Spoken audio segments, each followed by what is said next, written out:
जयवदत्त, मेरे बच्चे को तो कुछ नहीं हुआ ना? बच्चा बिल्कुल ठीक है, मगर क्या? तुम एक नहीं 2 बच्चों की माँ बनने वाली हो। आपका बहुत शुक्रिया हर एक चीज के लिए। आजाद साहिबा, गुल की शादी के फैसले में कोई अमल दखल है आपका? उस आदमी से शादी मत करो।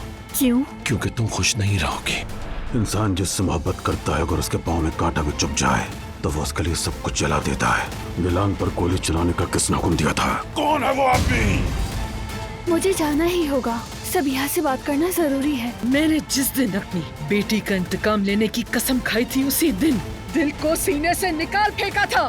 बारान का गुलशाह से कोई ताल्लुक नहीं था, गुलशाह ने आपको धोखा दिया था।